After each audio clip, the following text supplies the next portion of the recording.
Chers bien-aimés frères et sœurs, en Isaiah, bonjour, bonsoir et bonjour à tous nos frères et sœurs de par le monde, en Asie comme en Europe, notamment la France, en Amérique, notamment nos Antilles, Guadeloupe, Martinique, Guyane, les Noirs des États-Unis, tribu Juda.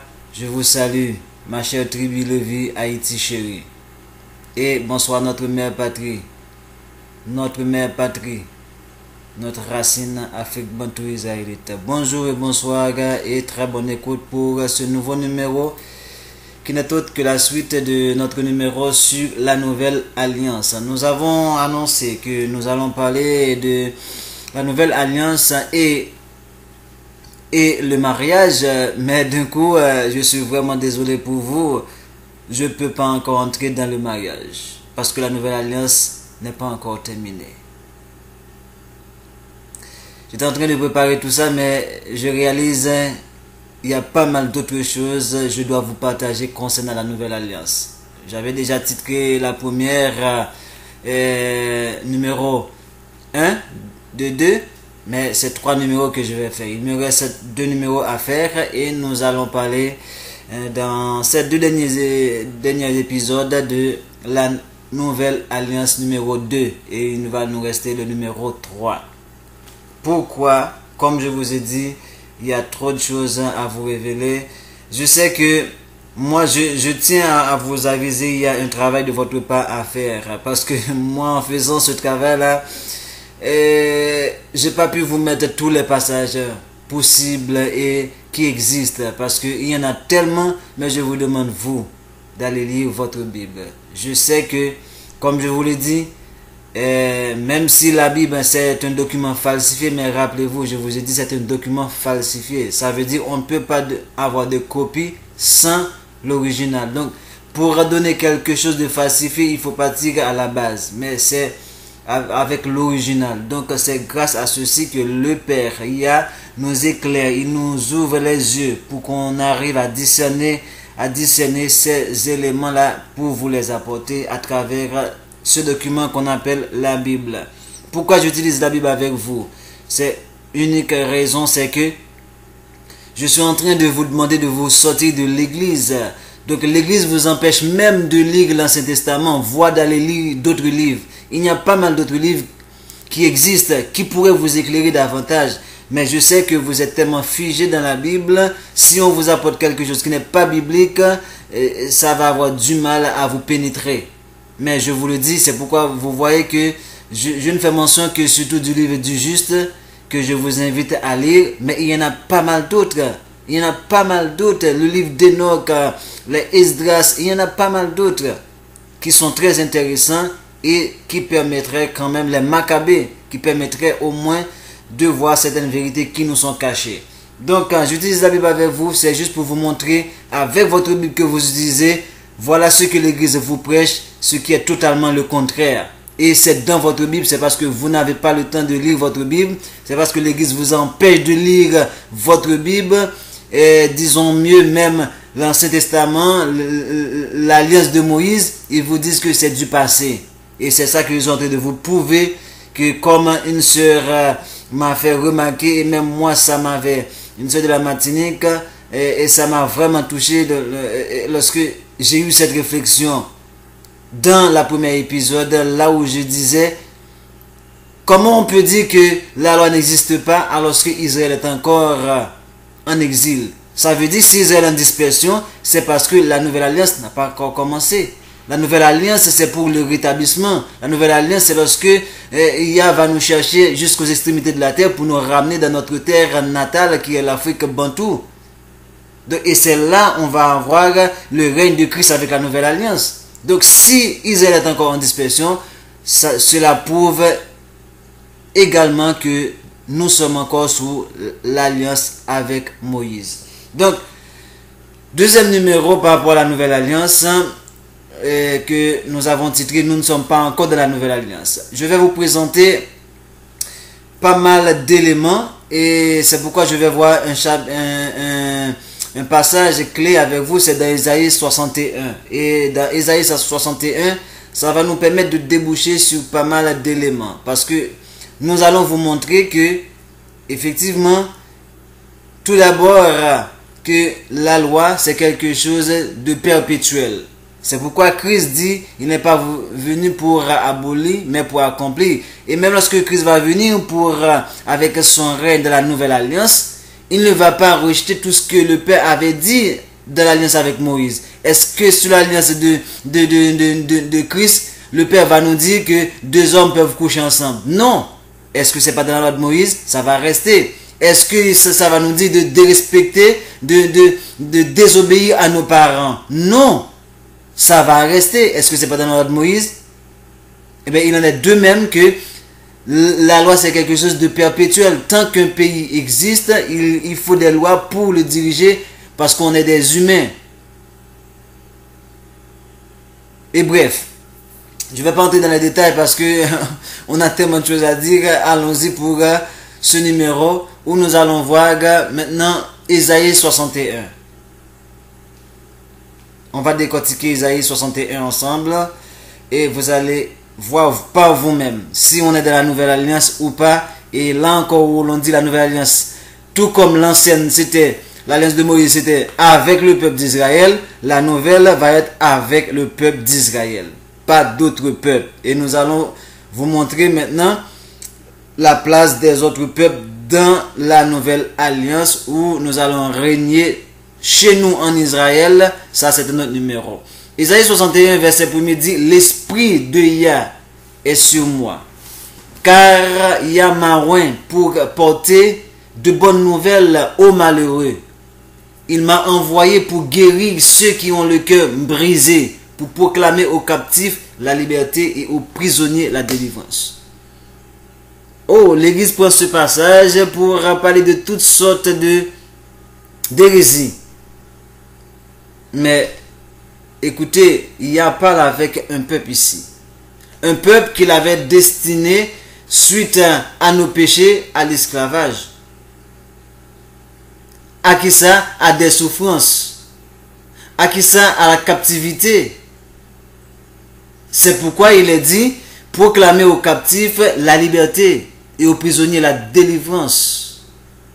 Il m'a oint pour apporter de bonnes nouvelles aux malheureux, pour guérir ceux qui ont le cœur brisé. N'est-ce pas que notre peuple, bon, en général, d'ailleurs, on est tellement brisé. Dans Ézéchiel, il va parler des eaux desséchées.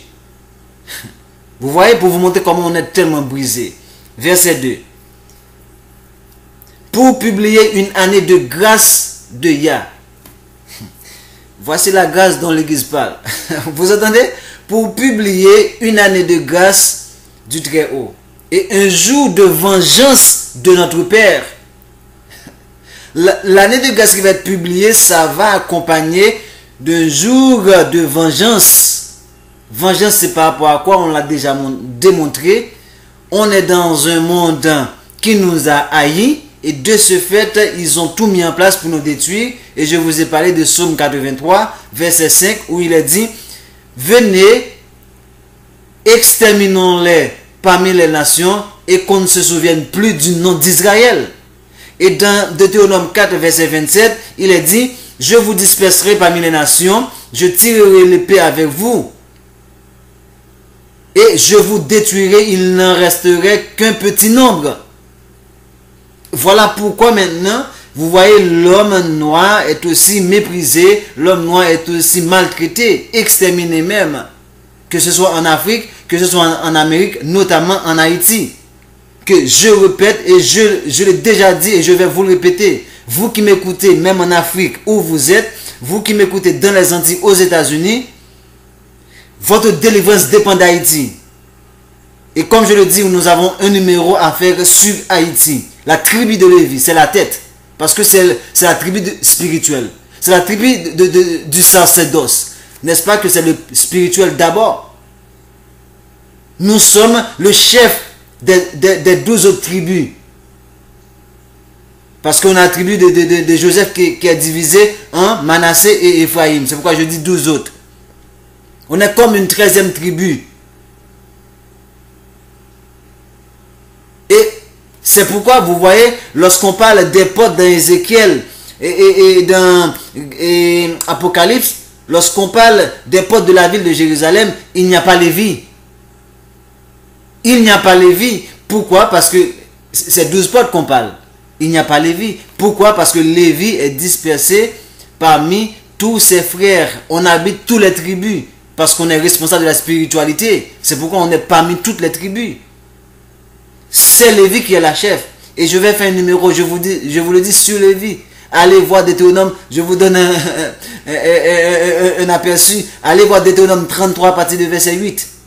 Jusqu'au verset 11, allez voir qu'est-ce que Moïse a dit de nous, les Lévites, qui sont notamment en Haïti actuellement à cause de la dispersion. Donc, une année de vengeance pour consoler tous les affligés. Vous entendez, pour consoler tous les affligés. Oui, l'église va dire les affligés. Oui, ceux qui ont... D'ailleurs, l'église dit que dès que vous n'êtes pas en Christ, donc vous êtes des païens. Et là, c'est une autre émission. Qui sont les païens? Qu'est-ce que ça veut dire païen? Je vais pas entrer dans les détails. Arrêtez. Arrêtez. Ne m'excitez pas. Donc, et pour consoler tous les affligés, on va voir de qui affligé les qui sont ici. On va voir de tout captif qui sont ici lorsqu'il est dit pour proclamer aux captifs la liberté. On va voir de qui il s'agit. Toujours le verset 2, il a dit publier une année de grâce du Très-Haut et un jour de vengeance de notre Abba, ça veut dire notre Père, pour consoler tous les affligés. Verset 3, vous allez voir, pour accorder aux affligés de Sion. Les captifs dont il est question, les prisonniers dont il est question ici, ceux qui ont le cœur brisé, les affligés qui sont ici, ce sont les affligés de Sion. Sion, c'est la capitale principale, la ville principale de Israël. Tout comme vous avez Washington. Est-ce que si on dit tous les affligés de Washington, ça veut dire le monde entier? Est-ce que si on dit tous les affligés de Ottawa, ça veut dire le monde entier? Et pourquoi quand il s'agit de dire pour accorder aux affligés de Sion, et vous dites c'est pour le monde entier, c'est pour tous ceux qui croient en Christ? C'est quoi cette histoire? Pour accorder, verset 3 de Ésaïe chapitre 61, pour accorder aux affligés de Sion, pour leur donner un diadème au lieu de la cendre. C'est à qui? C'est aux affligés de Sion. Voilà pourquoi Apocalypse chapitre 19 verset 12 va dire: les yeux de Christ étaient comme une flamme de feu, sur sa tête étaient plusieurs diadèmes. C'est cette diadème qu'il va donner à nous. C'est cette diadème, il va nous couronner de diadème à Sion. Toujours dans le verset 3 de Ésaïe 61. Une huile de joie au lieu de deuil, du deuil. N'est-ce pas qu'on est en deuil partout où on est? Haïti là, le blanc piétine Haïti, c'est comme on est juste que des immondices pour le blanc. Ils nous piétinent comme ils veulent. Mais vous inquiétez pas, vous inquiétez pas. Mes chers compatriotes, vous inquiétez pas. Un vêtement de louange au lieu d'un esprit abattu. Afin qu'on les appelle, écoutez, térébintes de la justice. Une plantation de Yah pour servir à sa gloire. Écoutez, ce qu'Apocalypse 19 encore verset 10 a dit. Et je tombais à ses pieds pour l'adorer. Mais il me dit, garde-toi de le faire. Je suis ton compagnon de service et celui de tes frères qui ont le témoignage de Isaïa. Et celui de tes frères qui ont le témoignage de Isaïa. Ton compagnon de service. Tes frères. Et celui de tes frères, le compagnon de tes frères. Il parle avec qui? Il va parler avec Israël. Ésaïe 61, verset 4. Ils rebâtiront sur d'anciennes ruines. Regardez l'Afrique maintenant. L'Afrique qu'on a actuellement, est-ce que c'est cette Afrique qu'on a dans les années 1000, dans les années 800, dans les années même 1200? Non. C'est la colonisation. C'est l'esclavage qui a ruiné l'Afrique à ce point. Regardez Haïti. On nous appelait la pelle des Antilles. Maintenant, on est la poubelle du monde occidental. On est la poubelle des États-Unis, du Canada, de la France. Donc, nous allons rebâtir sur d'anciennes ruines.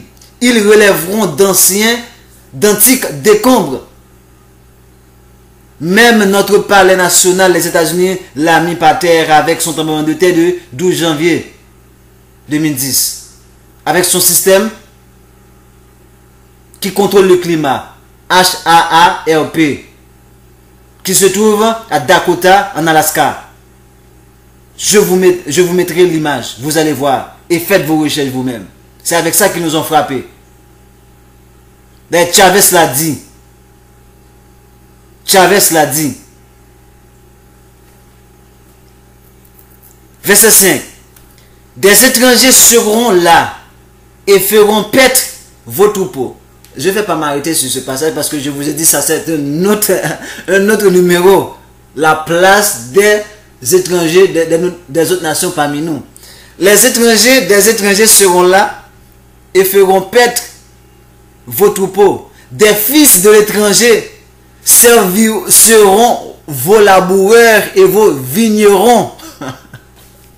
Pour ceux qui disent que les autres nations, bon, oui, ils vont être parmi nous, mais comment? Ceux qui ne vont pas être détruits, ils vont être parmi nous, mais comment? Voilà, comme des serviteurs et des servantes, comme a dit Joël 2, verset 29. Je répandrai mon esprit même sur les servantes. Oh là là. Verset 6, je ne vais pas m'arrêter, ça je vous ai dit, c'est un autre numéro. Verset 6, mais vous entendez? Après avoir dit au verset 5, des étrangers seront là et feront paître vos troupeaux, des fils de l'étranger seront vos laboureurs et vos vignerons. Verset 6, mais vous, on vous appellera sacrificateurs du Très-Haut. On vous nommera serviteurs de Yah. Donc les autres nations n'ont pas ce titre.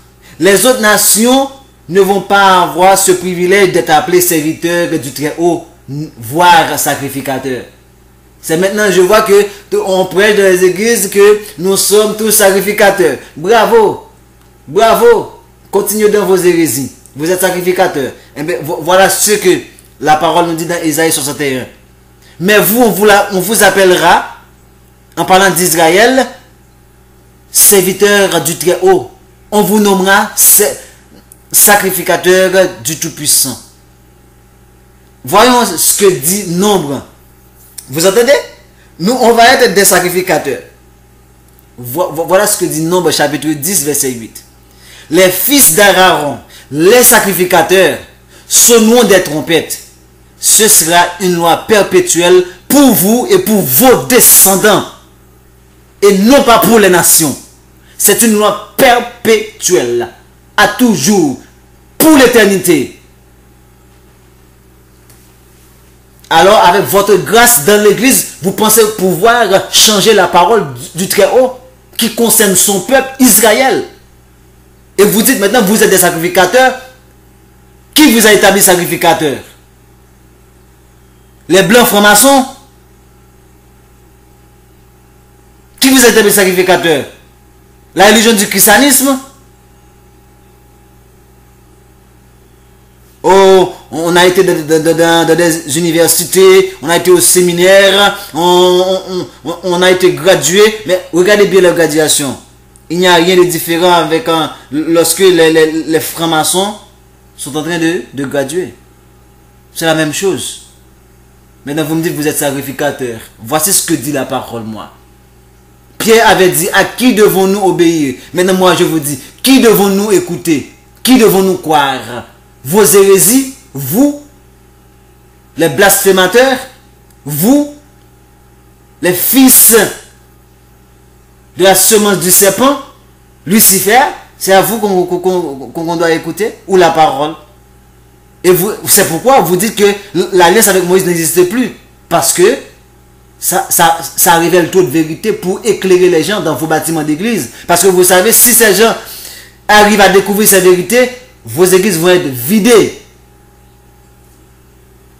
Et c'est ça notre travail à nous. Nous voulons que vos églises soient vidées pour que le peuple soit libéré, parce que mon peuple doit atteindre la vérité.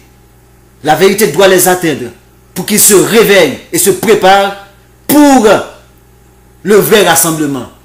Ce que vous-même vous appelez dans vos églises enlèvement. Enlèvement de what? Enlèvement de what? D'où est-ce qu'il a été écrit dans l'Alliance de Moïse? De enlèvement. C'est rassemblement.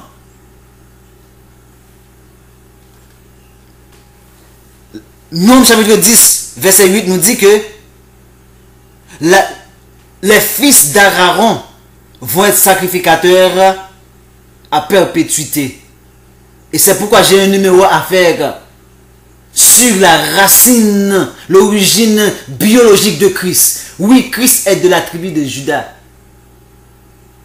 Parce que Lévi, d'ailleurs, une grande partie de la tribu de Lévi est dans le royaume de Juda. Lorsqu'on dit la tribu de Juda, ça ne veut pas dire, lorsqu'on dit le royaume de Juda, ça ne veut pas dire la tribu de Juda. Ça veut dire, le royaume de Juda, ça veut dire royaume de Benjamin, et tribu de Benjamin, tribu de Juda, et en grande partie tribu Lévi. Et c'est nous qui avons été amenés en captivité avec la traite négrière. Donc, Christ est né dans le royaume du sud, qui est tribu de Juda. On appelle on appelle Juda, royaume du sud, Juda, royaume du nord, Israël. Christ est né dans ce royaume-là. Et c'est pourquoi il va remplacer notre grand roi David. Mais son origine n'est pas de la tribu de Juda. Je ne dis pas à 100% qu'il n'est pas la tribu de Juda. Il peut être des deux. Mais ce qui est sûr et certain, et je vais vous le prouver, que Christ est de la tribu de Lévi. Biologiquement, charnellement parlant. Et ça, je n'ai même pas besoin de vous le prouver, parce que ce passage, vous le pouvez dans Nombre chapitre 10, verset 8. Il n'y a que de la famille Pharaon où on peut avoir des sacrificateurs. Or, Christ est sacrificateur pour toujours. Le souverain sacrificateur. Et comment vous me dites maintenant qu'il vient de la tribu de Juda? Non, il vient du royaume de Juda et non de la tribu de Juda. Christ est lévite. Vous connaîtrez la vérité et la vérité vous rendra libre. Et je vais vous prouver que Christ est lévite. Et d'ailleurs, je l'ai dit, je n'ai même pas besoin de vous prouver ça, parce qu'il est sacrificateur. Et personne d'autre ne peut être sacrificateur autre que la tribu de Lévi, la tribu d'Haïti. C'est à nous d'enseigner le peuple la parole de Yah. C'est notre rôle. Et c'est pourquoi je disais à un ami déjà qui fait des émissions, je lui dis, oui, le fait que le Père m'a mis son esprit, c'est pas pour rien. Je suis de la tribu de Lévi. Et allez voir dans Deutéronome chapitre 33 à partir du verset 8. Vous allez voir que c'est nous qui devons enseigner le peuple.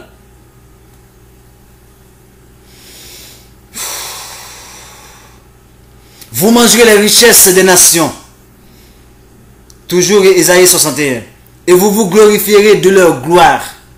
Au lieu de votre opprobre, vous aurez une portion double. Au lieu de l'ignominie, ils seront joyeux de leur part. Ils posséderont ainsi le double dans leur pays et leur joie sera éternelle. C'est pourquoi Christ a dit, personne ne vous ravira cette joie. Je vais vous trouver dans ce passage, je crois que c'est dans soit Jean chapitre 14, Jean chapitre 16, où il a dit, vous pleurez maintenant et le monde se réjouira. Vous serez dans la détresse et eux, ils seront dans la joie. Mais prenez courage. Je reviendrai et je vous donnerai cette joie et votre joie, personne ne vous la ravira. Et c'est pourquoi Isaïe a dit, leur joie sera éternelle. Verset 8. Car moi, Yah, j'aime la justice. S'il aime la justice, ça veut dire il aime Israël. Je hais la rapine avec l'iniquité. Qui est le fils de l'iniquité? N'est-ce pas Ésaü? N'est-ce pas Caïn? Je leur donnerai fidèlement leur récompense. Écoutez, verset 8, je mets ça en parenthèse pour vous. Et je traiterai avec eux une alliance éternelle. Je traiterai une alliance éternelle. Où est cette alliance? Vous dites qu'on est déjà dans la nouvelle alliance. Où est cette alliance? Où est le grand sacrificateur qui doit se présenter pour nous? Où est-il? N'est-ce pas lui qui a dit, je pars, je reviendrai, et lorsque je reviendrai, je vous prendrai avec moi, pour aller où? Pour aller établir son royaume. Et c'est pourquoi nous allons parler du mariage. L'église. Verset 9. Écoutez. Verset 8 a dit, et je traiterai avec eux, je traiterai d'ailleurs, avec eux, une alliance éternelle. Verset 9 dit, je mets ça en parenthèse encore pour vous, leur race sera comme parmi les nations, et leur prospérité, leur race sera connue parmi les nations. Non, il parle à tout le monde. Non, c'est toutes les nations. C'est pas vrai, c'est tous les peuples. Leur race sera connue par les nations et leur postérité parmi les peuples. Tous ceux qui les verront reconnaîtront qu'ils sont une race bénie du Très-Haut. Aïe, aïe, aïe, alléluia. Alléluia. Tous ceux qui les verront reconnaîtront qu'ils sont une race bénie du Très-Haut.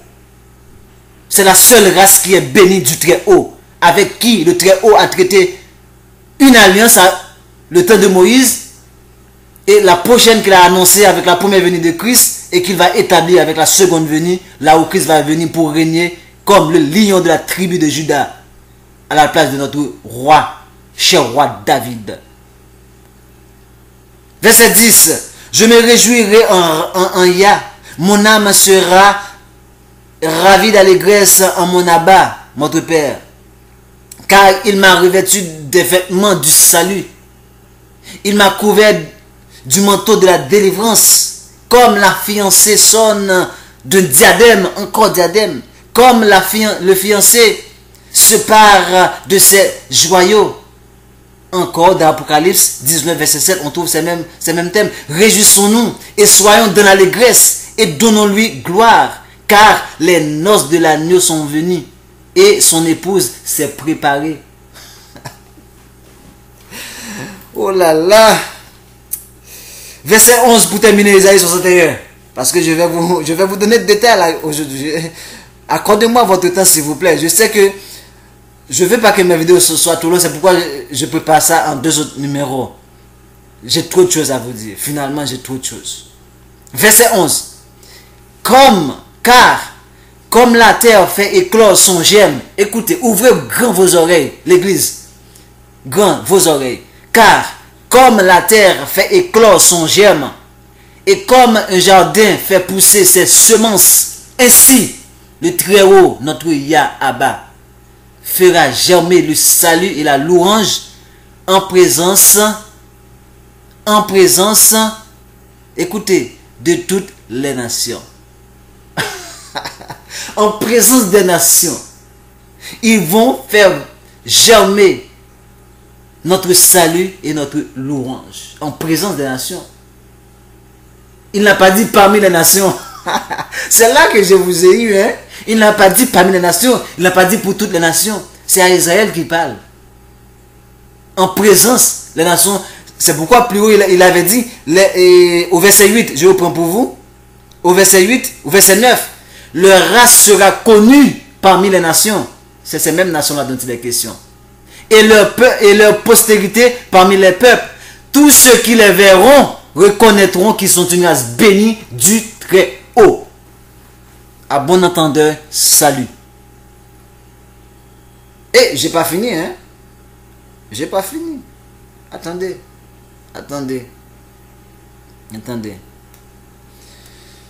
Ah oui. Ok. Laissez-moi voir avec vous. Bon, il nous reste 2 versets dans Isaïe. Je vais vous les lire. Mais il y a un passage que j'avais cherché pour vous. C'est C'est sûr que c'est dans Apocalypse, mais malheureusement, j'avais oublié de noter le chapitre, mais il a dit, et il me transporta en esprit sur une montagne, une grande et haute montagne. Tout comme Ézéchiel avait l'habitude de dire. Et il me montra la ville sainte. Ah, ça c'est le verset chapitre 20 ou 21 ou 22. Jérusalem, qui descendait du ciel auprès du Très-Haut, ayant la gloire du Très-Haut. Son éclat était semblable à celui d'une pierre de très précieuse, d'une pierre de jaspe, transparent comme du cristal. Ça, c'est par rapport au verset 11 qui parle de « Il fera germer le salut et la louange ». C'est pour ça que je vous ai donné ce passage. Mais le verset 12 de Ésaïe 61 nous dit « Elle avait une grande et haute muraille. » Vous écoutez? Bon, ce passage, c'est plus pour ce passage-là. Voilà. C'est plus pour ce passage. Elle avait une grande et haute montagne, muraille. Elle avait 12 portes. Et leurs portes, et sur les portes 12 anges, et des noms écrits, ceux des 12 tribus des fils d'Israël. Dans Apocalypse, chapitre 20, 21. Quels noms qui sont écrits? Ceux des 12 tribus des fils d'Israël. Dans Nombre, vous voyez, vous allez voir la même expression. Dans Nombre, vous allez, chapitre 10, verset 13. À l'Orient, 3 portes. Au Nord, 3 portes. Au Midi, 3 portes. Et à l'Occident, 3 portes. Non, dites-moi, vous me dites maintenant que c'est pour et les nations. Oh là là.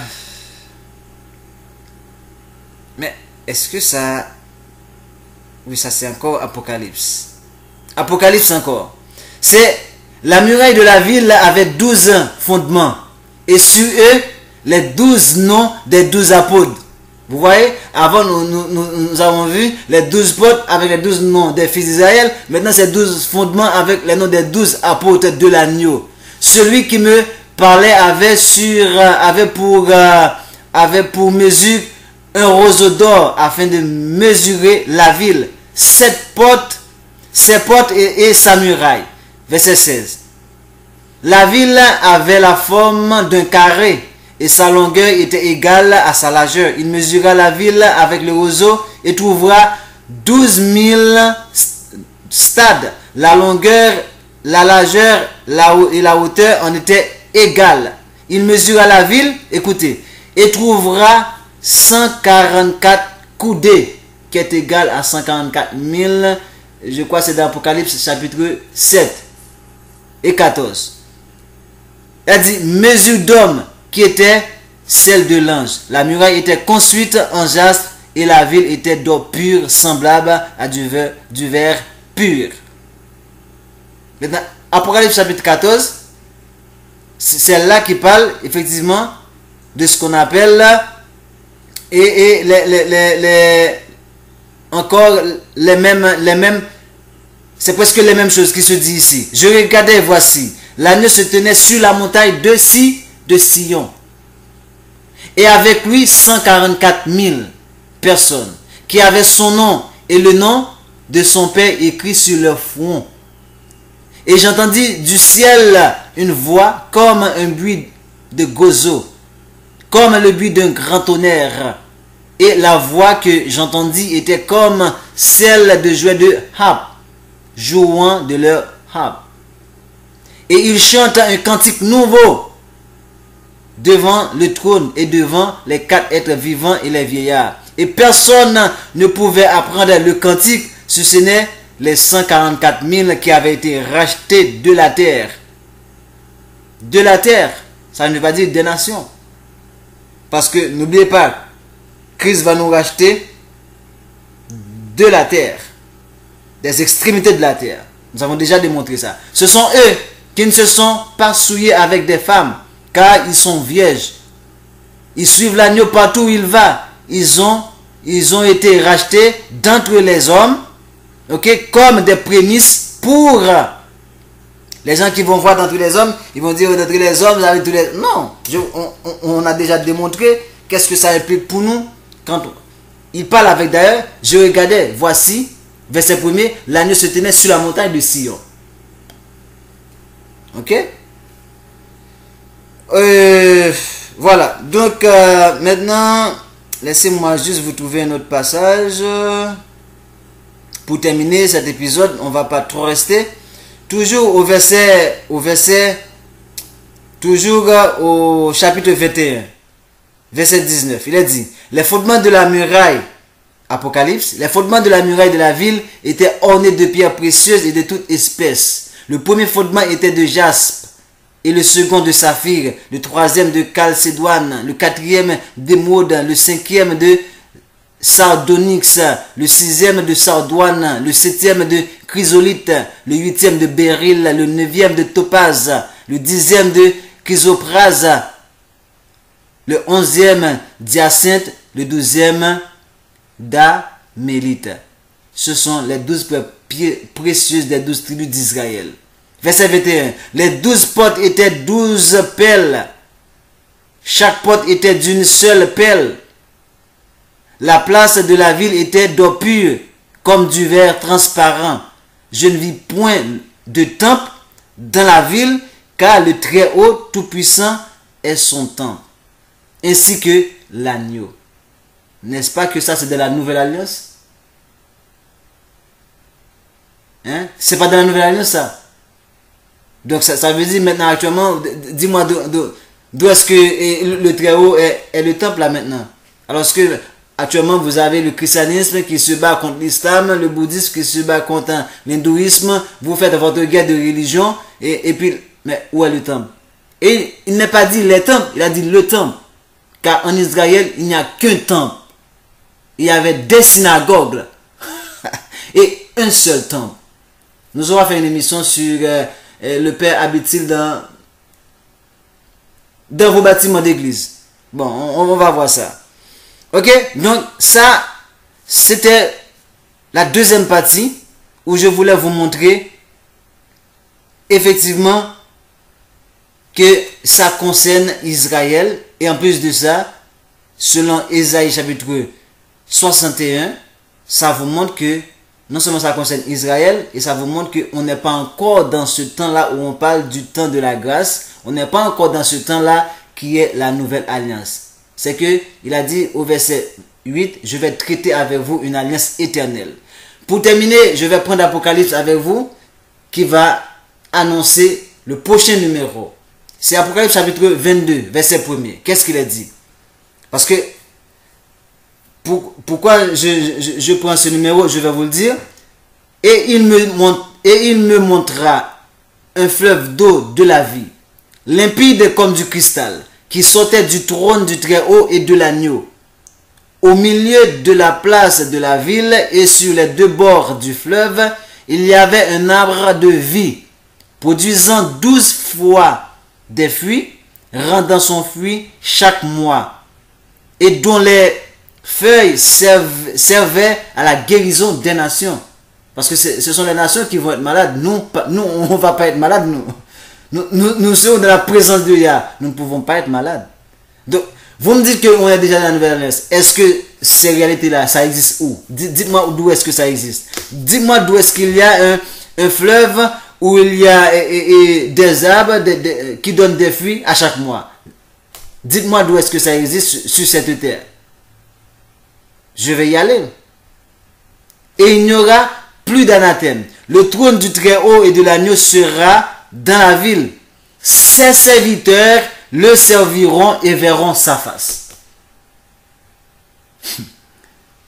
Les serviteurs du Très-Haut le serviront et verront sa face.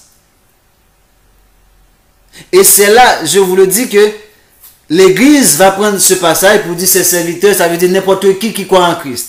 C'est ça le rôle du prochain numéro que je vais vous présenter, qui va être intitulé, c'est « Qui sont les serviteurs du Très-Haut » Qui peuvent être les serviteurs du Très-Haut?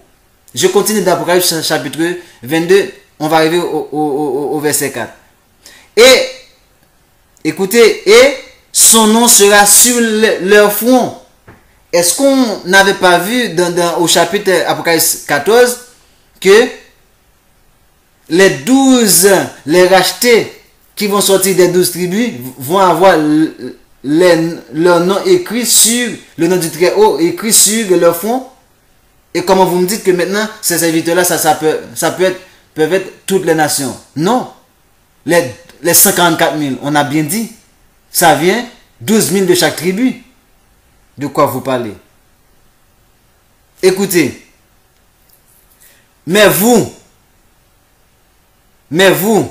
on vous appellera sacrificateur du Très-Haut et on vous nommera serviteur de Yah. N'est-ce pas ce qu'on a vu dans Ésaïe 61? C'était quel verset encore?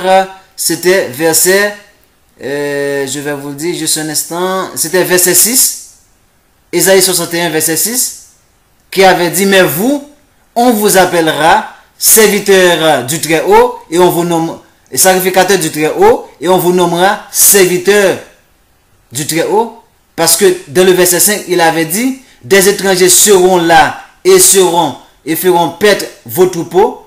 Des fils de l'étranger seront vos laboureurs et vos vignerons. Mais vous, on vous appellera sacrificateur du Très-Haut et on vous nommera serviteur du Très-Haut. On va entrer dans les détails au prochain numéro par rapport à cela, qui va être la Nouvelle Alliance, 3e partie. Et sur ce, je vous dis que Yah vous bénisse au nom. Que Yah vous bénisse au nom de Isaïe, notre frère, qui nous a rendu le feu de son esprit pour apporter son message à son peuple, à cette tribu perdue de la maison d'Israël qui sont dispersées à travers le monde, notamment en Amérique. Je vous salue, ma chère patrie, Haïti, tribu Lévi. Bonjour et bonsoir, à bientôt.